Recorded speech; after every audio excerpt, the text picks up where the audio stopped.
Is that red? You're on. Okay. Privileged to acknowledge that we are on the traditional territory of the Kwakwaka'wakw people and call to order the meeting. Let's look at the agenda. Motion to adopt. Second. And all in favor? Okay. Petitions and delegations. We have Paul Adams from the Rural Healthcare Crisis Community, BC Rural Health Crisis. Paul Adams, welcome to Port McNeill. Thank you, Your Worship, and honourable members of council. I do have a short presentation to make on a PowerPoint, so I'll be sharing my screen. And there's a 5-minute presentation, and then I can answer any questions you may have. And I'm the Executive Director of the BC Rural Health Network, and it's in regards to the rural healthcare crisis. Okay. So if everything works as planned, you should see a picture of my granddaughter here.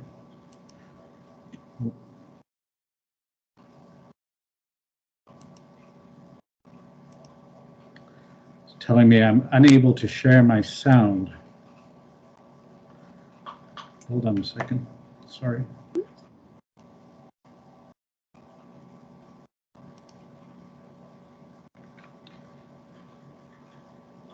Can you see a picture of my granddaughter there?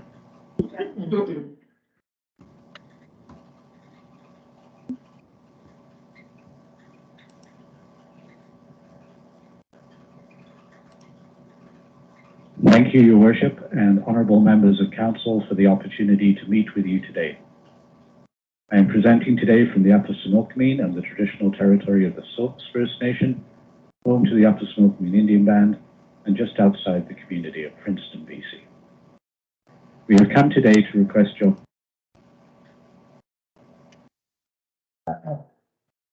membership in our network to help increase the voice of rural residents on their health and well-being. We are in a healthcare crisis, and increasing our voice is critical to ensure rural health equity is realized and stabilized throughout our province. The impacts of not addressing rural healthcare affects everyone. It is time to address the unique nature of rural challenges which require rural-specific solutions.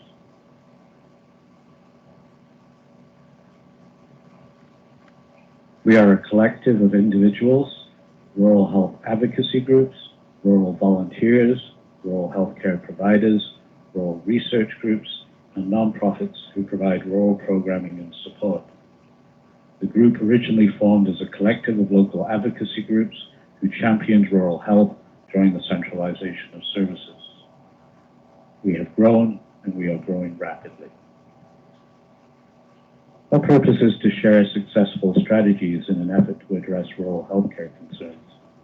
We advocate for policy changes that provide all rural residents with attachment to a healthcare practitioner. We identify areas of research aimed at improving access to healthcare in rural communities and provide fertile ground for research to take place. We inform the Ministry of Health in regards to rural healthcare concerns and recommend solutions to the improvement of services to rural BC residents. We work in partnership with other provincial organizations to influence policy change that improve access to healthcare services. We recognize the healthcare concerns of Indigenous communities and include their issues and concerns as part of our work. And we improve access to mental health services and addiction support services. We promote patient-centered community-based primary healthcare reform.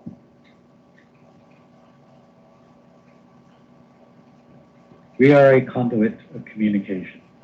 We listen to our membership and the general public and hear about community-level challenges. We transfer knowledge to our membership and the general public from trusted sources. We also transfer knowledge from the membership and the general public to governments. And we provide local and regional solutions to authorities through high-level interaction with policymakers. We inform the grassroots of our communities, our volunteers, our hospice workers, our community services, and generally work to improve the recognition of rural healthcare providers. Community volunteers are the backbone of the BC Rural Health Network.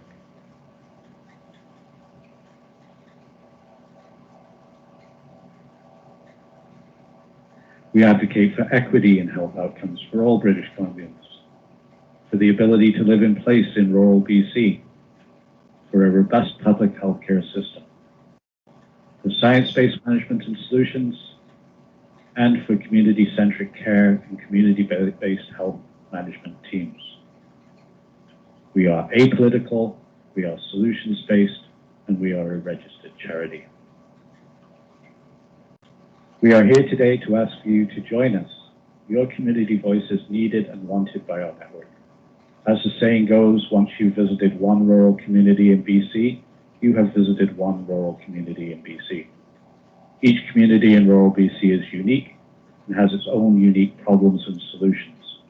We cannot champion each individual problem faced, but we can find common areas that will improve health and wellness for many rural communities. Rural residents are resourceful and resilient, and we have solutions to offer. With a louder voice, we will ensure we are not just listened to, but heard.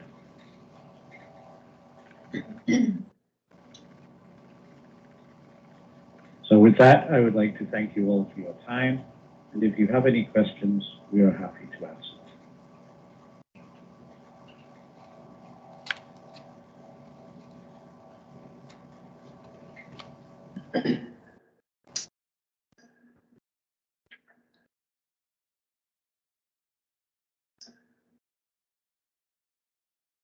So hopefully I'm back here.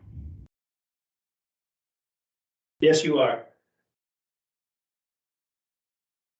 So is there any questions at all from your worship or from council? No. Who makes up your board of directors and how are you funded?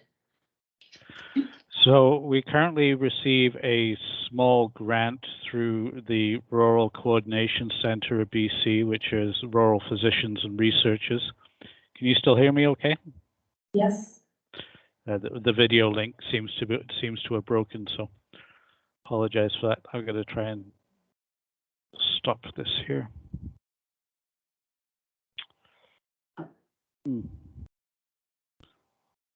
There, perhaps that will be better. You can still hear me? Yes. Okay. So our board of directors are from all over BC. The majority of our board are from volunteer organizations, from community grassroots level organizations such as hospices and community services groups. We have liaison representation from a variety of organizations like the BC Health Coalition, from the BC Association of Community Health Centres, from the Rural Coordination Centre of British Columbia. And we represent residents. We don't represent any individual community. We don't represent any individual group. And we find policies and positions which are universal to all rural BC. And then we champion those causes and move them forward through the media and through our direct interaction with government. Can I just, you stated that you represent residents, not communities? So we actually, well, our organization is a resident-based organization. We actually don't represent any individual or any group or any municipality or any organization. We represent policy positions which are universal and which impact everyone. So, you know, the benefit of you joining our organization is not for us to champion issues within your community, but to champion issues which impact your community and all rural communities across BC.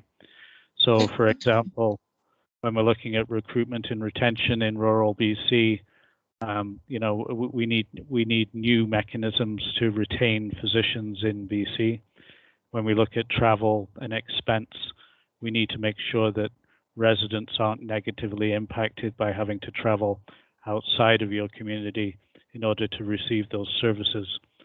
And I receive a lot of stories from Northern Ireland, and we were presenting yesterday in Alert Bay. We're competing with Port Hardy to present to them at their next available, but you both have meetings at the same time. But we're very much aware and know about the challenges that are faced by Northern Ireland in regards to transport and to staffing levels within your facilities, and we aim to improve those for your residents, but for all rural residents in BC. What would be the commitment level that is required for us to join this network? What would that look like?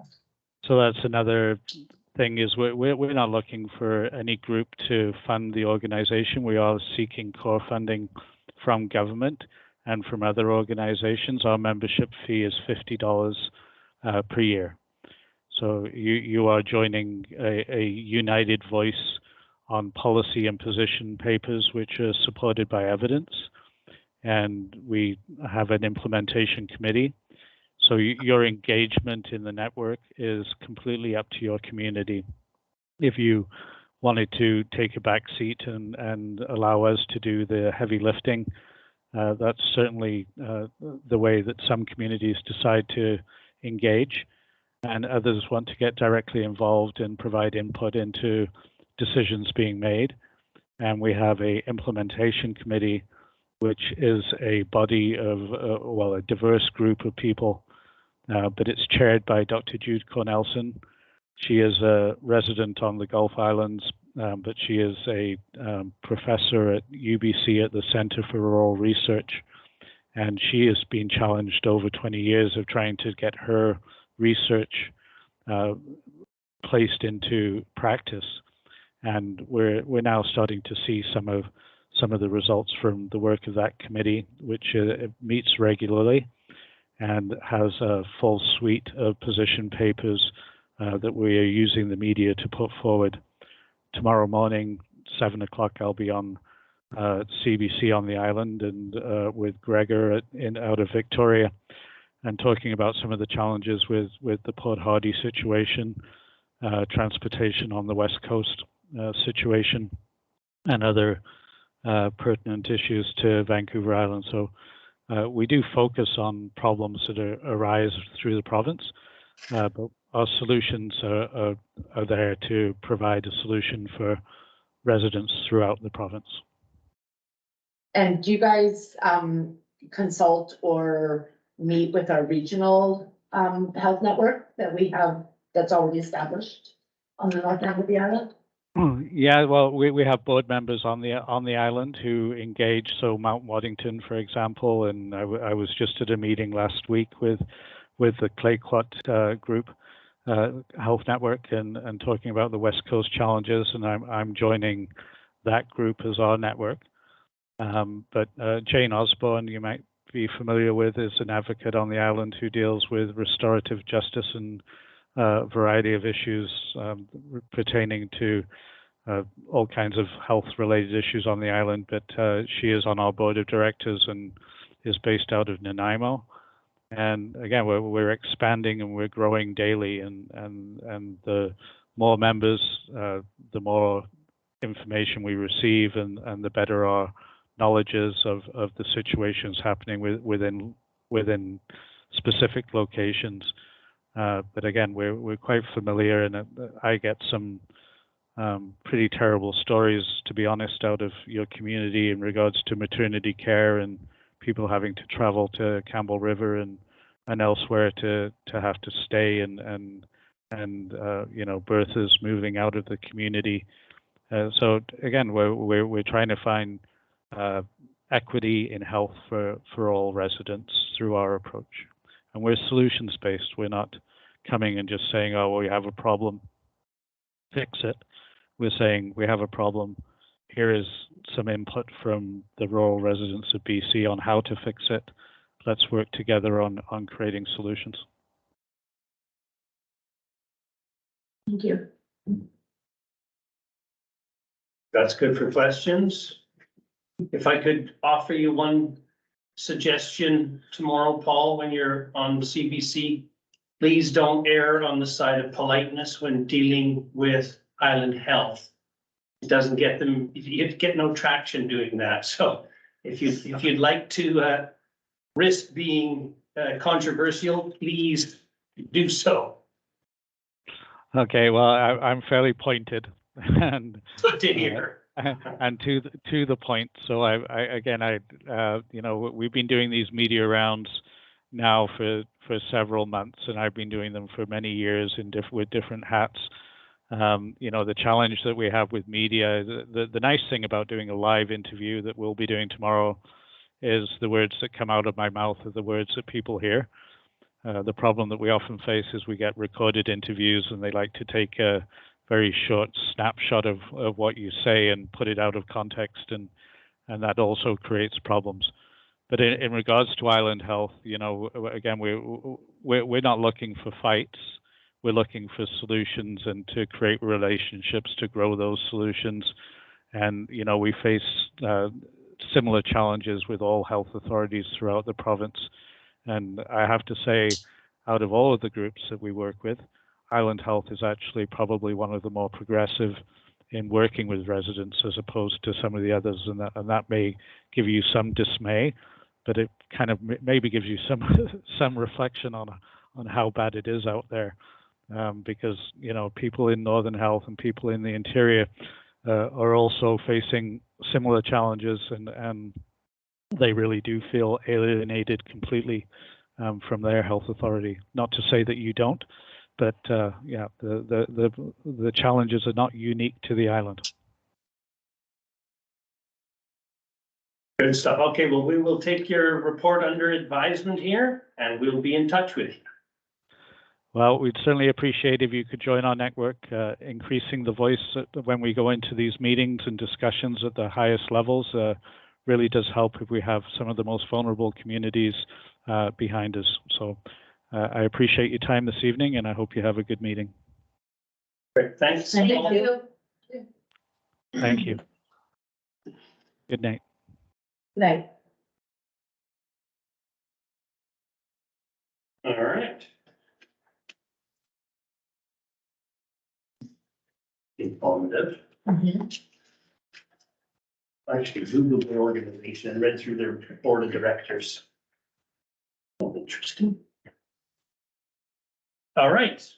Adoption of the minutes of our last meeting. I'll move that. Moved.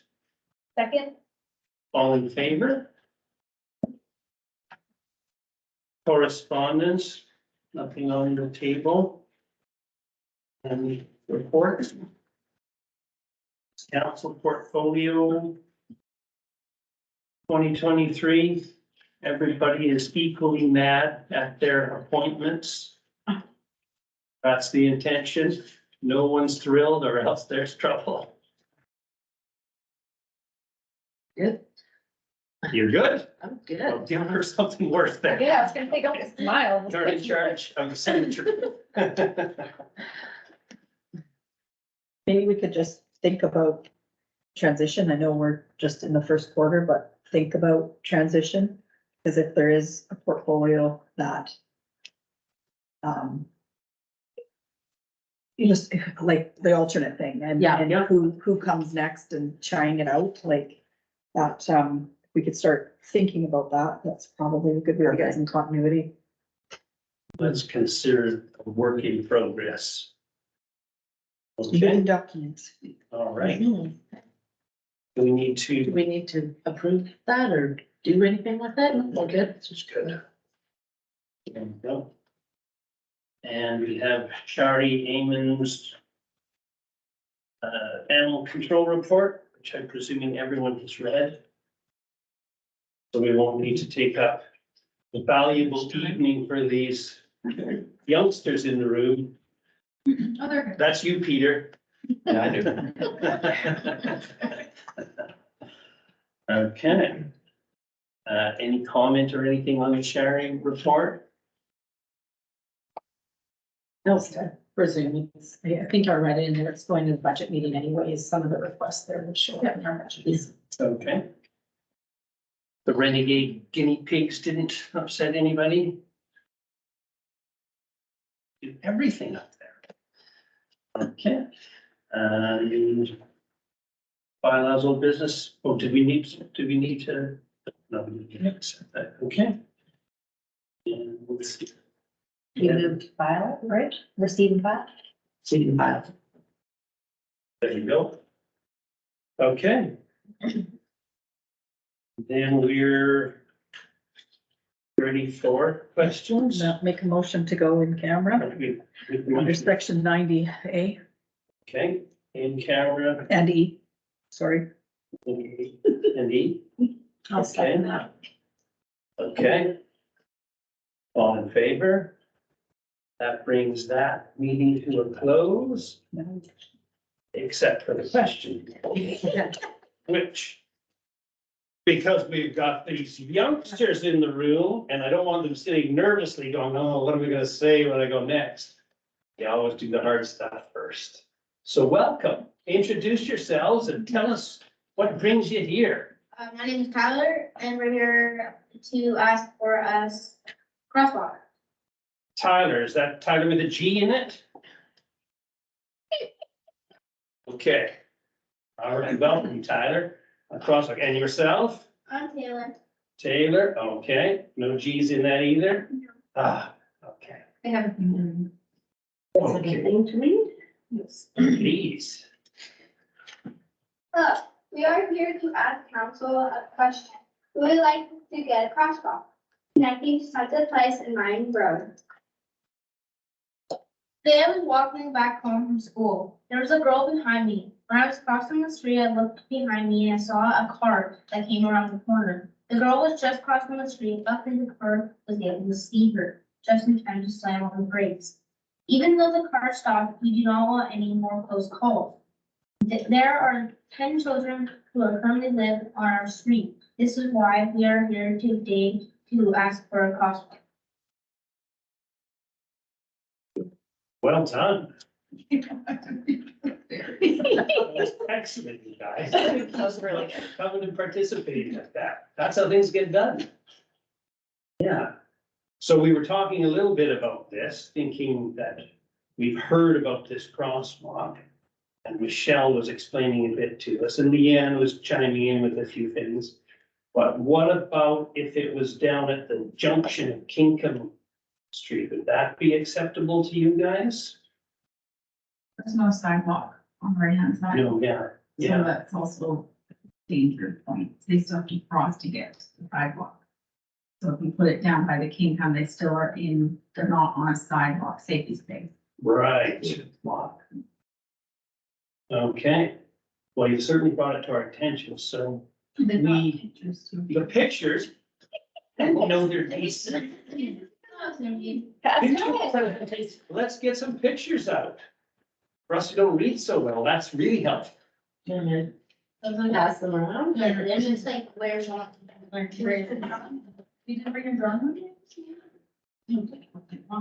So there's 10 So children on the street? where you're looking, Taylor and Tyler, this is the road, and this is the road that you have to cross to go to Yeah. school. Yeah. So That's the solution would be to either put a crosswalk here, connect to the sidewalk, Yeah. or put a sidewalk down here and then attach to a crosswalk here at the corner. Yeah. Those would be our two solutions. You should tell them the product you saw sign. Today, yeah, we're walking I by, know the story, just tell them to stand in front of me. there was a car and it was white and it looked like the Island Health one. And like, What did I tell that Paul guy? You tell that Island Health tomorrow. Uh-huh. Uh-huh. So we're entering into budget discussions and something that you're asking for is what would you call it, something more capital in nature. And it usually entails significant dollars, so your timing is perfect. Because we will be making decisions as to where sidewalks go. We've been doing a little bit every year over the last few years, and, in this next year, of course, there will be more sidewalks added into our communities, and your timing is perfect. So thank you very much. And it's coming this evening. a safety concern that we want to address as well. Absolutely. Thank you. Right, thank you, guys. Great job. Great job. And you counted all the children on the street. Did you count the dogs? I was gonna say, I wanted to say 10.5. Yeah, Mm, seem to be one there. Nothing. Yeah. You can't count the dogs. No. Dogs. Do all the dogs have collars and registered in the town? Or are there any renegade bulldogs out there? They're all gonna be licensed. Good answer. You plead the Fifth Amendment. Okay. Anyone else in the room with any questions or comments?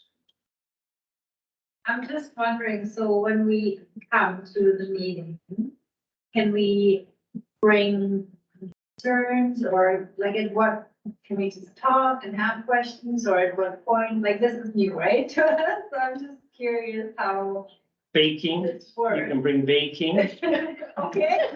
Fine. Like, you accept the bribe, okay.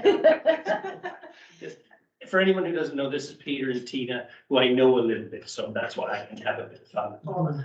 Yes. So yeah, so how does it work? Is there like a set base or when like the public has some input or how does, I'm just kind of curious. I'll go to Brenda. So, yeah, so through the chair, you can either send a question or concern to council through correspondence. You can send it to reception@portmcneil.ca, and we can put it on the agenda under correspondence, so your voice is heard there. Or if you have a question, you can present it right now, where there's that question period for the public. If you have a Oh, question okay. to ask.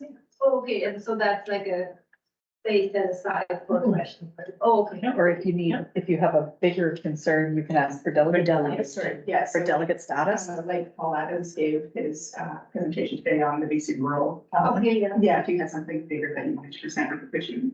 Okay, yeah. And so are we allowed to comment on stuff like that too, with that presentation, or like, I don't know, right? This is. No. Is that a, okay, so we're not allowed to comment on what we heard. If you had some questions on it, Oh, okay. yeah, you could ask a question. Okay, okay, okay.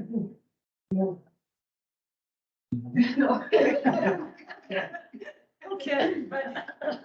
All right, Okay. over to the gentleman on the device on the wall, Aaron or John.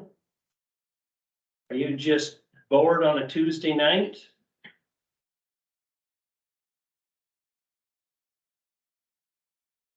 I'll go with bored on a Tuesday night. Mr. Cole, anything from the media?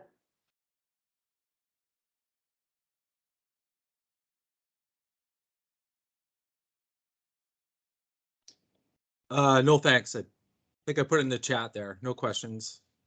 Okay, Thank you. thanks, Terry. Okay, Motion to adjourn and go in camera?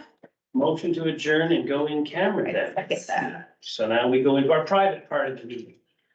And we see you guys on the street. Okay, okay. Okay, yeah. Okay.